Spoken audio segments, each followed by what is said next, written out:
this room filled. So thank you very much, and thank you, weather, for not being so crucifying after all that we've gone to Africa. In some of the literature we've sent around, many of you are aware of the extraordinary, in fact unprecedented growth spurt that we have in Africa that has now been going on for a good 15 years or more in some countries. But deep concerns about the nature of that growth. And one of the important developments of the last several years is that the economists, the return of the economists, you can always write a book on the return of the economists to Africa, you know, having fled Africa for a couple of decades, except for those who were paid to work on Africa. But by choice, no, most of the economists left Africa. And what has been happening is Africa is interesting again. But getting involved in Africa means they have to take up issues that normally they don't have to take up to the same extent. They have to deal with issues of the state and governance and politics a little, I mean, in sort of our domain. Now, in the case of Roger, as even from what I read there, this is, he never left Africa, you know, at least in terms of following it, but also he is not rediscovering the political and governance issues, I mean, to be conducted. In the case of Celestin, it's both his life and his life work. So we're just extremely fortunate to have him here today. Roger's going to start off with some remarks, all right? And then I'm going to call on Celestin to follow up. And then, you know, and then we'll just take it from there. Over to you. Great. It's a great privilege to be able to talk here now. I'm a theorist. I want to talk about ideas that I think are hugely important. That you're right. The idea that economists would want to flee from the problems of development in Africa because there's too much politics, and then the politics is about competition, people competing for power and rewards, just as it's a competitive system, just like an economic market. And I've always felt that I'm a game theorist now, but by the way, if I'm any good at guessing what prebendal theory of politics is going to be about, it's rational choice theory, and I do want to urge, while I'm sitting in the political science department, you know, that's a good thing to study. It's a good start to think that that people are motivated by selfish materialism and rational strategic calculations in pursuit of it. Most of us are actually better than that, and we're only here for the intellectual. Well, this is my pay, and you know. And I think, by the way, I think public servants are and powerful people probably are also very benevolently motivated by desiring to improve the welfare of their country. But they, in order to get power, they need to mobilize activities by political and administrative action by people who have other things to do in their lives, and they have to, and so leaders have to have a good reputation for promising patronage rewards for political service, and the need to maintain that reputation is extremely important. It's from that perspective that I have been reconstructing in my mind the theory of political organization, from the problems of leaders in mobilizing their factions that involve trust that loyal service will be rewarded, and now a leader who, of course, wakes up in the morning hoping to do things that will make everyone in the country better off, has to deal first and foremost with making sure that his or her faction, her active supporters who are a tiny fraction of the population, get the things that they want first and foremost to maintain that political machine going. So let me try to read it. What I'd like to do, it's a huge privilege, Richard, to be your guest and to be able to talk about ideas which I I think are terribly important. I've gotten very involved with Ukraine, where I've just barely been to Africa at all, and I can't claim any expertise on Africa, but I can claim to be passionately interested in understanding the problems of Africa and wanting to learn my hypotheses about what makes a prosperous society, what's right and what's wrong about the best hypotheses I can come up with by testing them against the experience of people who know more than I ever can about the real problems of Africa, and where a conceptual structure offers a useful perspective to you. I think that's worth pursuing. And where you tell me it's off base, I have to go back and find some other assumptions. And that's huge, and that is a hugely important dialogue, and that's why I'm glad to be here today, and I hope we'll do that. So I want to read a couple of read some useful statements from the paper. The paper's Democratic Decentralization and Economic Development, which Richard fixed me up with Celestin, and Celestin encouraged me to write it for his edited volume, which I'm very proud to have been accepted into. And so it's at least on my webpage, and I hope you'll offer the link to that. And critical comments will be welcome. One statement, I would say, a theory of economic development is incomplete without a model of how effective states are built by political leaders.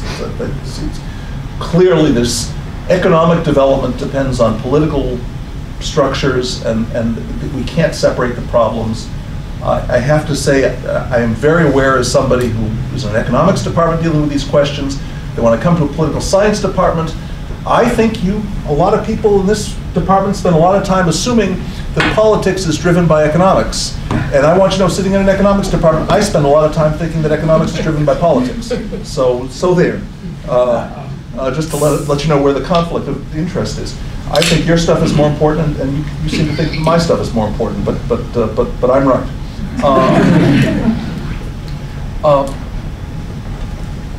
I want to argue that the mantra for me that's sort of the central piece of it is that's either a good idea or to be attacked is a key. I want to say a key to successful development in a nation is to increase its supply of, and I want to pause there and say, good development theory begins with, you want to increase the supply of something, of steel mills, of educated people, and that's what development theories look like. And that's, here's just another development theory by an academic theorist. But the theory I want to push today is that the key to successful development in a nation is to increase its supply of leaders who have good reputations for spending public funds responsibly. That's the, not steel mills. Once you get the public, get more people than there are offices who have good reputations for spending public funds responsibly, then we can force people, we can have a public budget that is spent on infrastructure and providing law and security for private investment and public investments that are desperately needed. But I've come to believe for several ways, for several reasons, that it's not enough to focus only on national leaders. Local leadership is essential. And the core, I think, that led me to this, local politics is important. Tip O'Neill knew that. Development depends on national and local public goods. But the particular point that I think has not been emphasized enough is that good reputations for serving, for using power responsibly can be carried from lower levels into upper levels, and the central idea is one of the absolutely central ideas in economic theory is the idea that in imperfectly competitive markets, the level of profit taking by suppliers is likely to be determined not by whether there are 2, 3, or 4, or 7 suppliers in the market, or the Herfindahl index of concentration in the market, or anything else, but on barriers against new entrants into the market, because any small number of suppliers can learn to collude and behave like a monopolist, but if new entrants can come in, then it's difficult, and profit taking is necessarily reduced. So that's the concept of barriers to entry or barriers against entry is absolutely central in economic theory of imperfectly competitive markets. National political competition is another imperfectly competitive market. You can't have thousands, you can't have more than a small number of factions that can credibly offer to administer a country, certainly not a large country. So it's got to be a small number of competitors, but barriers to entry. And to me, we should recognize mayors become governors, good mayors become governors, good governors can run for president in America, and that's not a minor point, that's central. That's about lowering barriers to entry. The federal system in the United States has lowered barriers to entry to national political competition and has, other things being equal, has given us a better national government than we would have had otherwise. Going back to the Sedition Act, in the Adams administration, the state governments fought for freedom of political competition when the national government was verging on a monopoly. So that's a central idea. Okay, the paper tells a story about a bunch of stuff. I think just a terrific quote from Adam Smith about England. And Celestin observed that there wasn't enough Africa in it. He's right.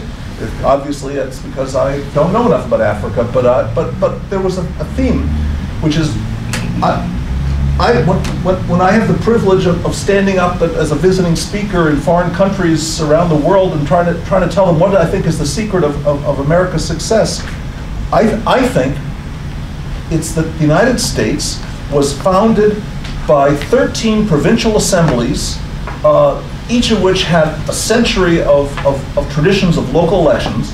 So, and that is the right place to start in building a strong country in the world we live in. Local democracy came first in the United States, and provincial democracy. And when we elected our first president in 1789, we had more than a century of local elections. In Asamoah and Robinson's talking about how to build the importance of inclusive institutions, but they say we don't know we don't have any recipe for building inclusive institutions, but we'll tell you a story. And they talk, Brazil in 1989, 200 years after Washington's election, had their first presidential election after a period of military rule. But before that, in the decades leading up, in the decade leading up, they had some municipal elections, and in tracing development of better, more inclusive institutions in Brazil in our time, Asamoah and Robinson specifically talk about that the Workers' Party could develop a reputation for exercising power responsibly in municipal elections even before the first presidential election. So local coming first may be the secret. I argue, actually, we'll say one other thing in my historical survey. I think one of the most important papers on development, which is not about Africa, but about India, Banerjee and Iyer's 2005 paper in the American Economic Review, finds evidence of lower agricultural productivity and higher infant mortality in the regions of India that endured local rule by feudal zamindars under the British Raj. About a third of India, actually about a quarter of India, I think a quarter or a third of India scattered around, happens to have been ruled by feudals, had the land tax collected by feudal hereditary zamindars. The British used the feudal system when they were first taking over India, and then they went back. Places that came under direct British rule shortly after the 1857 mutiny also had the zamindar system. What's the point? The point is that feudalism is very effective at establishing a stable political regime, but the feudal redistribution of local power can have serious long-term consequences, because in feudalism you have your local government is being managed by somebody who owes his position, who is not to local politics but to the next level up in the system. And my question is, how much of global poverty and underdevelopment results from such feudal strategies of colonial state building? If you wanted to build a stable, controlled government of a region and you didn't care anything about the people there, you just wanted to get control, you would go around and find some people who are rivals for big shots in every community, and probably you pick the number 2 rival, the guy who wouldn't be likely to win local power unless you endorse him. Then you endorse him, you register him as the local chief, and you've got somebody who knows that he wouldn't have power without your, and if you've got some thousands of professional killers to go in and beat down resistance when it comes, and you've got your local agents who are on the spot, who have their own loyal supporters, but know that they're the biggest guy in the town only because of your registry, then you've got it. That's a story that I think is a brief sketch of what was frequently repeated in Africa. But the most important proposition that I put into the paper, because Celestin urged me to, let me try, it was, as Africans under colonial rule had direct contact with bureaucratic national agencies of imperialist governments, but Africans had little or no connection with the decentralized subnational domestic politics, subnational levels of domestic politics on which these imperialist governments were based. So it's not surprising that after independence, the first few years, the post-colonial political elites might view a centralized national bureaucracy as a more, quote, modern way of integrating national power than relying on the traditional local politics that was dominated by traditional chiefs and had been corrupted by the system of registration by colonial magistrates. To say something about, at least mention one theoretical paper. I have a game theoretic model that in 2006 that has the basic point of the paper, the basic point of the argument, and that was, I show in a game theoretic model how basically what's the phenomenon. Voters, if there's even a little bit of cost for political action to mobilize in a formal democracy to organize to replace a corrupt leader, voters might rationally not work to bring about regime change when the leader's corrupt, if they assume that the next guy would be just as corrupt, and so that's the bad equilibrium where democracy is frustrated. And what I show is set with some simple assumptions. This bad equilibrium, develop a little model where the centralized unitary democracy where there's just one person being elected to run the country, but we're assuming the formalities of democracy can apply, but there's this bad equilibrium that can be sustained if it's a centralized unitary state. But if it's a federal state, where some power is shared down to a large number of provinces and the national level, well, if democracy was frustrated in this way everywhere, at every level, then local governors who went against type and actually provided some good public service would begin to develop a reputation as being one of those rare virtuous people. So we just have to salt it with a small fraction of humanity that are virtuous. That's as much as I'll allow in my models. And suddenly, normal politicians who aren't actually, intrinsically, habitually virtuous, find it in their interest to behave that way if nobody else does. And in that way, that can't be an equilibrium. You have to have lots of people imitating in order that good administration isn't proof of virtue. But now democracy's working. You've got politicians who are selfish materialists behaving virtuously, and that's the whole point of democratic competition. As I say, the key idea, to put it another way, that's a game theoretic model that's published in the Quarterly Journal of Political Science, great journal. But the core economic idea in standard economic language is that we should recognize that local government, the municipal, a ladder of democratic advancement from local government to provincial government to national government can lower barriers to entry and into higher levels of politics and thereby make politics at all levels more competitive. On the other hand, one of our basic propositions is that in any competitive system, those people on the inside of the competitive marketplace don't want lower barriers to entry. They want to be able to take more profits. So there's fundamental reason to believe that local democracy may be undersupplied because it runs against the vested interests of incumbent national leaders. Not that, as I said, that our typical incumbent national leader isn't a person who doesn't wake up in the morning thinking it would be nice to do good for my country. But there's something that bothers me about allowing the governors to be elected by local politics in Ukraine, says Yulia Tymchenko tomorrow. Anyway,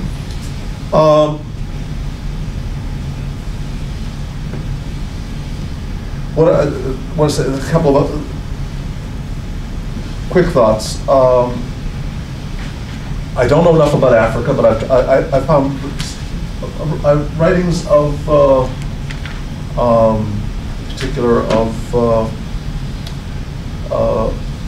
Olufemi Vagan, who was a Nigerian from the Yoruba region, but has written a book about local politics in his part of Nigeria, but also about Botswana. And I've never met him. I got an email exchange with him. I think, I assume that he's highly motivated to understand Botswana, the best overperformer in Africa. Nigeria has sadly underperformed since independence relative to its potential. To me, one of the point of the story that I want to bring out is, in the last decade of colonial rule, the British in Nigeria introduced locally elected councils at the small district and municipal level. Nigerian independence was divided into 3 regions, which was where the main power was, each of them as large as many other countries in Africa. And the first thing that happens after independence is the elected the party that gets power, at least in the Yoruba region, but I believe in all the regions, turns around, and the regional governments suppress the independently elected local governments. They don't want that local power for exactly the obvious reason. Botswana, the first thing they do after independence is they introduce district-level elections that had never existed before. I was very influenced, and maybe one thing I want to say is Celestin, I want to urge you or somebody at the World Bank to ask Louise Fortman to let you put her 1983 report to the government of Botswana in a World Bank website. Yeah, in a library. It's on a USAID website. That's where I found it. Google knows how to find it once you know the title and her name. But I was unable to find the indexing USAID web page that indexes it, which may suggest that somebody put it on a server. Google still knows how to find it, but some librarian at USAID has erased that and doesn't know. And someday they're going to clean the hard drive, and we must. I have it on my hard drive, but I want you to have it on yours too. Anyway, this is a beautiful report on the structure of local authority, and let me just summarize what I get out of that and say. She's looking at a rural community. She's a environmental sociologist at Berkeley. Vaughan testifies that this report was influential in Botswana's government policies under President Masiri. A poor community does have resources to mobilize for the public investments that are essential for its economic development. Roads, water networks and wells or whatever, schools. But a poor community can mobilize its resources for public investments only when members of the community are coordinated by local leaders whom they can trust to appropriately reward contributors and appropriately discipline free riders. People who, if we're going to have go out and work as a group, or we're going to pay taxes, either way, you have to know that that you'll be rewarded for working, and that someone's going to pay attention, is going to maintain his reputation for local leadership by rewarding those who actually worked and penalizing those people who don't. Local officials, such trust can only be expected from leaders whose authority is based in local politics. Local officials whose positions depend on national politics, on national political patronage, are inevitably less concerned about building trust among residents of a small poor community. And that's a basic argument why a political system that's going to have an ideal form of resource contribution, matching resource contributions between the nation, the development world, and the people who are benefiting. If the people who are benefiting aren't willing to contribute, then why should anybody think this is worthwhile? Well, just because they think the things that they think are worthwhile, they're not necessarily going to contribute to because of free rider problems. They need to be coordinated. For that, they need leadership, and for that, and Louise Fortman argues very cogently that, with specific examples of the importance of this, and the non-triviality of it, and therefore the importance that local political leadership be accepted as part of the of the national political system. And of course, the basic point that goes against it is, if you've got power at the national level, excuse me, the ability to appoint people as district magistrates, as the head man, to use that as a patronage appointment, to reward people who have worked for our national political machine. That's the alternative temptation, and it's not going to be. They're not. The national leaders are not going to give up that power unless it's a part of the constitutional restraint, and that's the point that federal decentralization requires constitutional restraint. Let me conclude by just saying, I admire Paul Collier's use of the word auxiliary public service agencies as a when we talk about. I've argued for some form of decentralization of some fraction of the public budget to provincial and municipal or local rural district level governments that are responsible to local politics, but foreign assistance groups. Once we've got this understanding that the key to development is to increase the supply of leaders who have reputations for using public funds responsibly to provide public services and not just to provide patronage jobs to those who have worked for them. Anybody who can give a public budget, and I'm thinking, for example, in Afghanistan, the National Solidarity Project, a World Bank funded program that just goes into little villages and says, here's $5,000, elect a leader, tell us he's got to tell us what he's going to do with it. We're going to put up a poster saying who you elected, what he promised to do with the money, and how much money we gave him, and if he doesn't, and you tear him apart if he doesn't spend it. That's giving people an opportunity. Unfortunately, the National Solidarity Project in Afghanistan has not been integrated into the Afghan political system. Perhaps if Ashraf Ghani wins there, it might be, but in the next presidential election. But foreign assistance, one of the implications of this theory is that the World Bank and other foreign assistance organizations should be looking to distribute funds. Yes, we want to build the national leadership's reputation, and giving money to the national leaders may be the largest share of foreign assistance, but it should be conditioned on bringing in World Bank money into a country should be conditioned on the right of the World Bank, I'll argue, to also fund auxiliary public service agencies, including autonomously elected local governments applying directly for World Bank money, for example, and provincial governments. In a multi-party National Assembly, minority parties could apply to have their projects funded and administered by them, just to give them a chance to show off what they can do.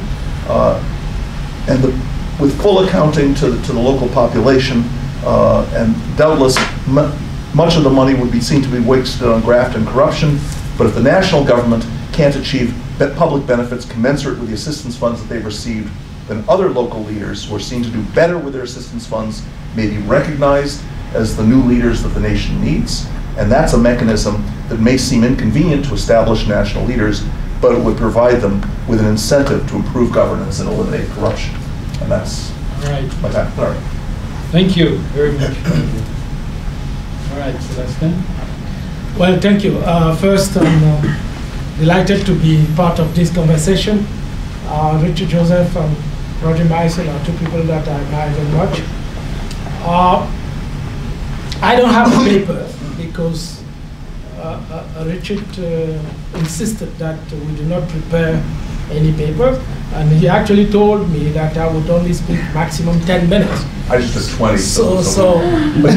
So I wrote a few bullet points, but before I said that, I just wanted to say something about Roger Myerson.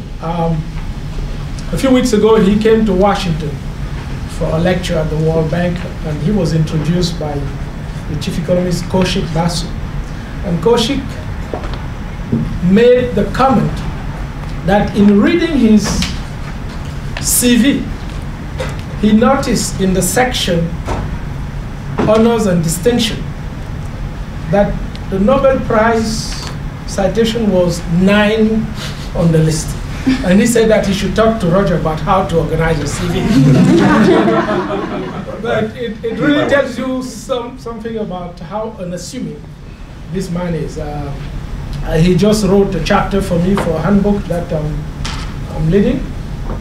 And he's one of the few people who would, ask for comments and change and redo the draft, At some point, I thought he would remind me that he's a Nobel Prize winner. And he's supposed to know what he's talking about. But a very unassuming man, and I'm very delighted to be here. So I agree with a lot of what he says, but let me go back to the initial question that Richard gave us in an email, and perhaps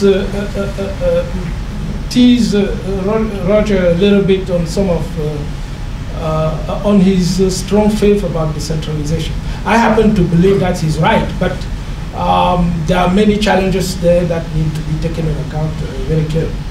So Richard said that he wanted us to think about what would be the best possible path for growth in Africa.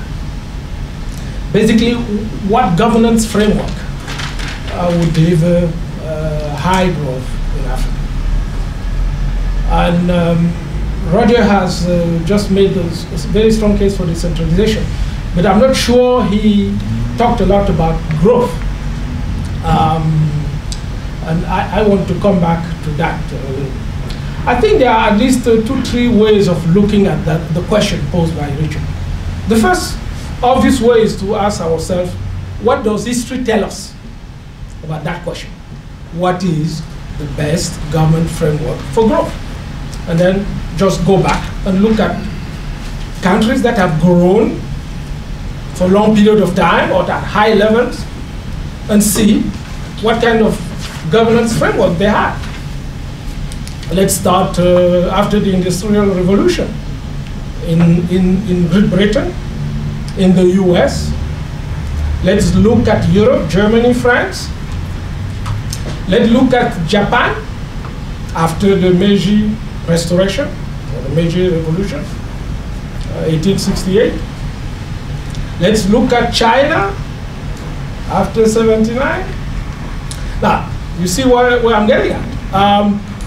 If you ask yourself that question and you choose to look at history, the obvious answer is we should all be studying the Chinese model. Because China has achieved the highest rate of growth in the history of the world. Nothing before that has happened. Actually, when President Barack Obama went to China in 2009, he gave this famous speech at Fudan University. And I quote exactly what he said. He said, what China has done is unparalleled in human history. 600 million people lifted out of poverty. Nobody thought, no single economist thought it was possible. Some people say, well, it's not 600, it's only 400 million. Yes, okay. Let's take that very low level, right? So if you look at the question from that perspective, we should just look at what China has done, right? And perhaps we can argue that China has done decentralization without saying it.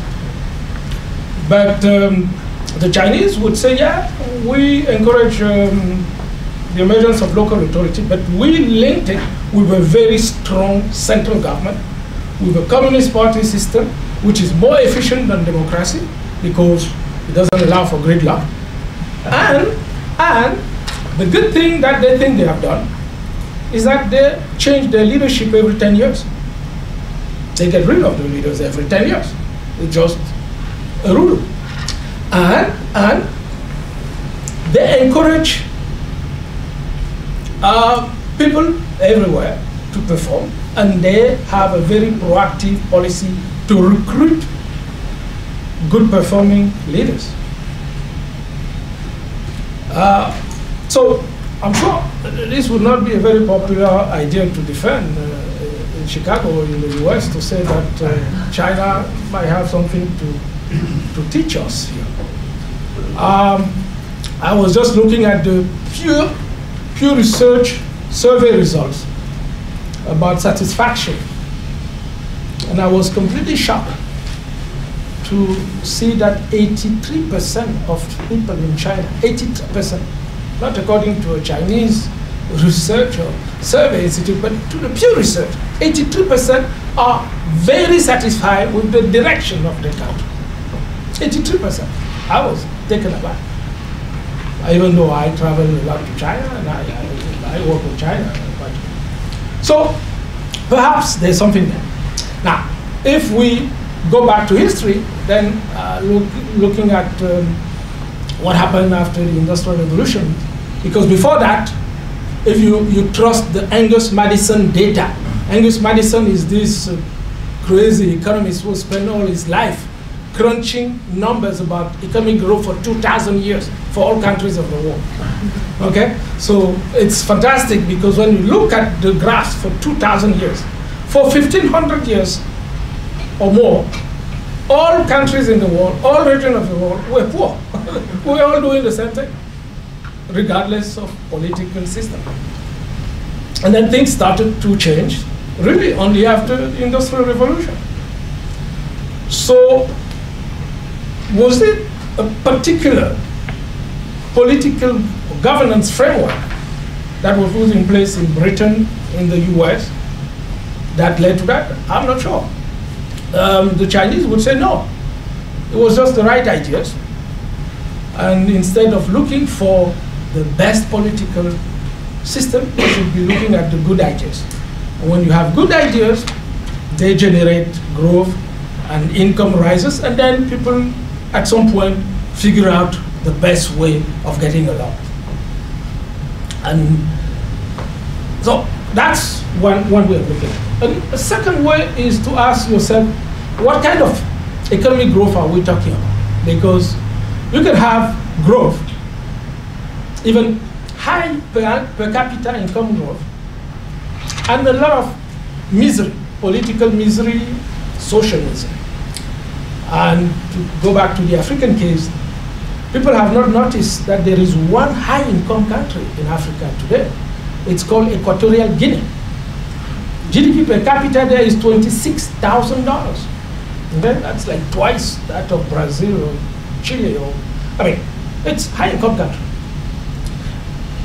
Of course, it's from oil mainly, but there are other countries resource-rich, including my own Cameroon and Congo and others, where they haven't been able to achieve that rate of growth. But even in Equatorial Guinea, the puzzling thing is that there's still a lot of very poor people. So if you take GDP per capita, it's 26,000, but monetary poverty is still very pervasive. And even beyond that, it's a country of only 700,000 people. So I would suspect that they have perhaps a couple of 100,000 children. They have been unable to organize immunization for children. I think I could do that in one weekend with that kind of money. But despite the high GDP per capita, they haven't been able to have vaccination programs for the for the 150,000 children in the country. So, what kind of growth we are talking about? It's also very, very important, and that's also where the Chinese would say, well, you may criticize us, but we have used our growth in a way which is inclusive. If you trust job numbers, the unemployment rates are not too high. In just the past 2 years, they extended the pension system to more than 200 million people in just 2 years. I don't know if they use decentralization to do that. They probably use it a little bit, but I suspect, knowing the Chinese way, that they use some other methods. So the question then is whether, thinking about this question, the size of the country, whether the size of the country matters, whether there are some particular political arrangements that work well in certain country sizes. Is something that works in China, works well in Singapore. Again, I've discussed this with academics in China. They think that good ideas are good anywhere. And when Singapore did what they did, everybody said, well, it's just a tiny Singapore, it's a city-state with only 2 million people, so with a dictator like Lee Kuan Yew, you can put everybody to work and get results and so on. But you know, when they did that with a country of more than 1 billion people, well, what do you say then? But the question is open. Is size a topic of importance?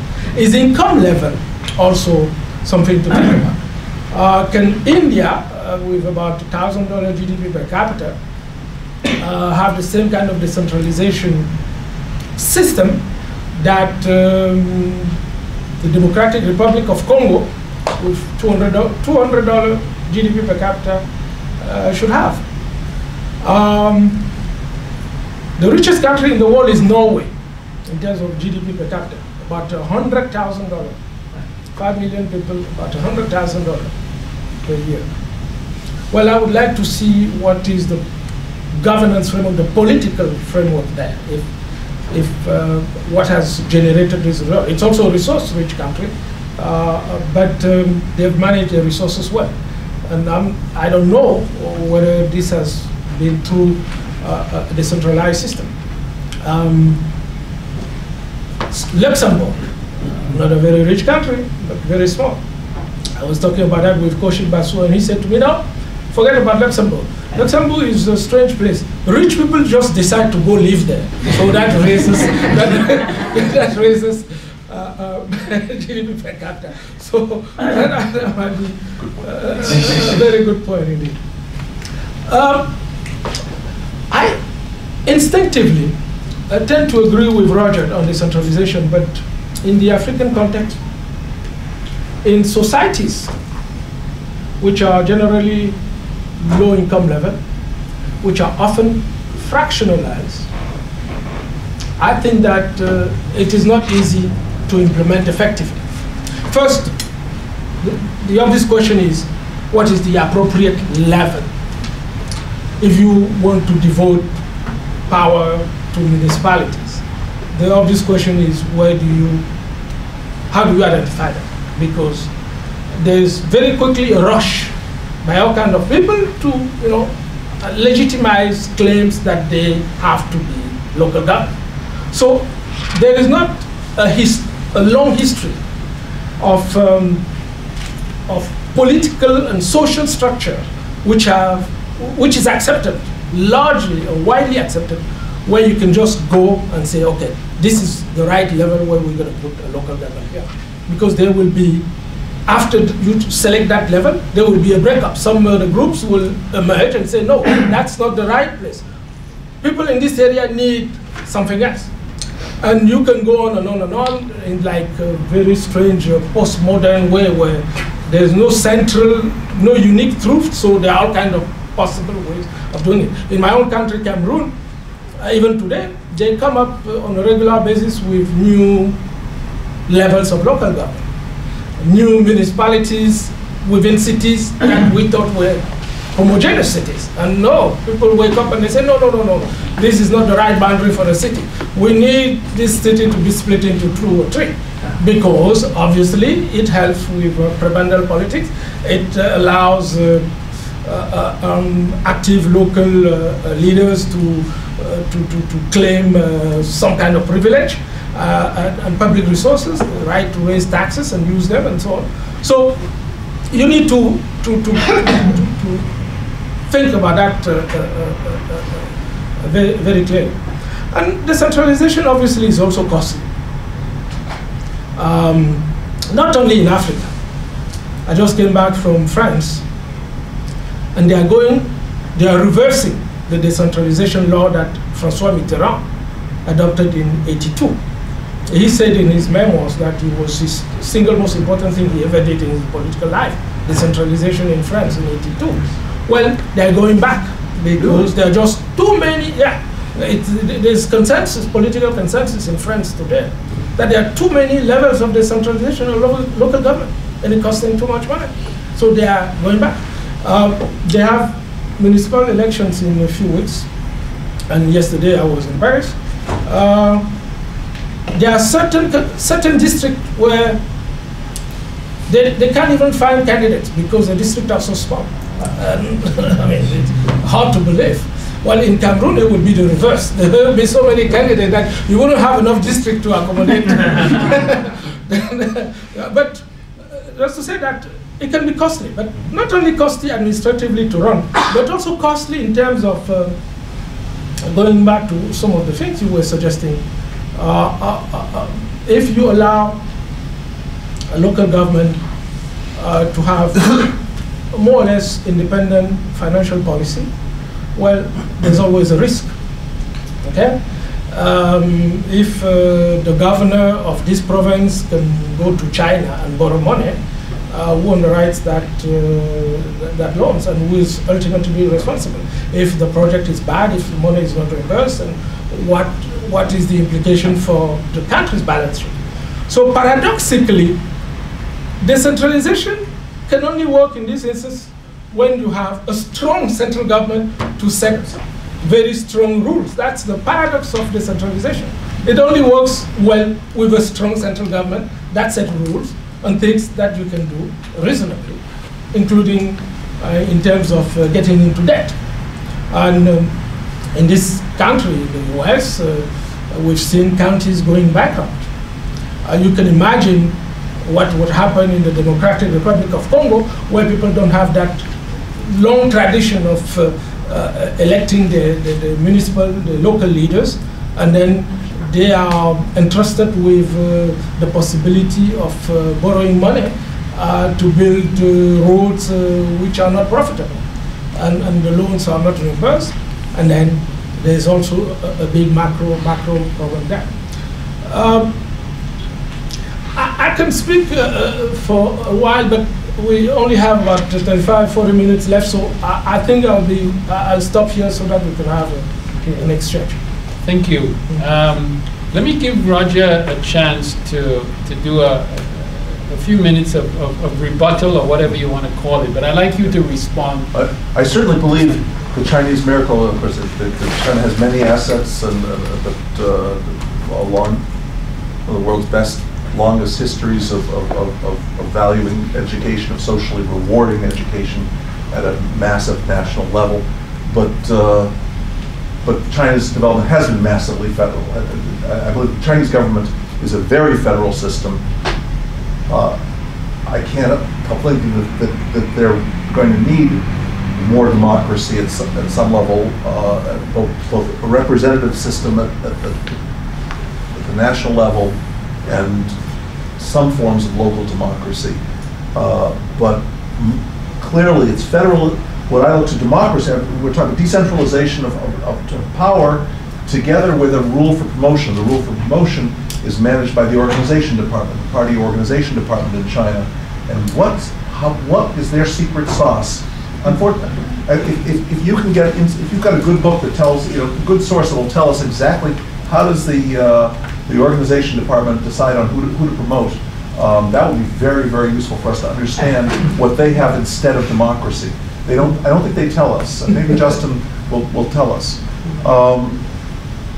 I've said on the question, what I argued from my perspective was the strong central government. In order to have a strong federal system, one needs a strong central government. In the sense that yes, but I want to focus in particular. It's the strong finance ministry. It's one of the keys that in most federal countries, most taxation is handled at the national level, and there's revenue sharing. Having a reliable finance ministry that has a well-organized, well-staffed, well-administered bureaucracy for transferring, for keeping track of where the money is going, becomes, which is in some sense the most central part of the central government, the treasury, the finance ministry.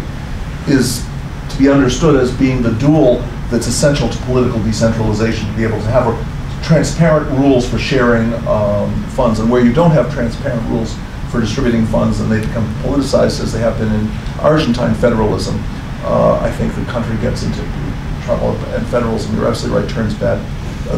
What I would most like is, who draws the district lines? Uganda has had a movement of district lines. Museveni has gradually proliferated the number of districts for political reasons or for administrative reasons. I don't know. For my theory, the most important thing I think is that there be at least two levels.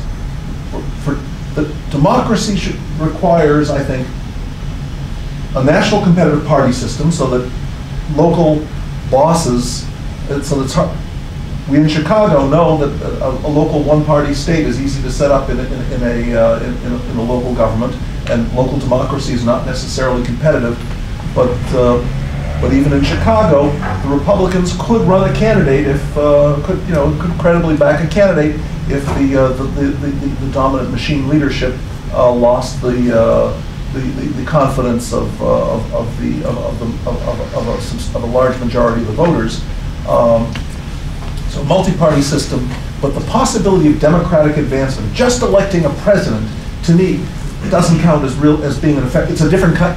Yeah, it's a democracy. I don't want to say what is and isn't democracy, but it isn't what a democracy that's going to sit up and work in this theory.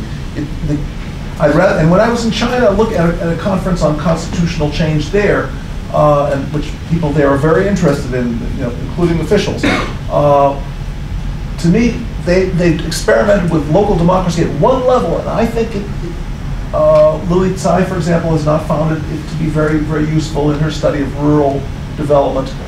But my theory would say once it's at two levels, at the township and county level. So now you've got people who are autonomously elected at the township level. If they can do a good job, could maybe get promoted to the county level, and people at the county level have to worry about those township guys coming up.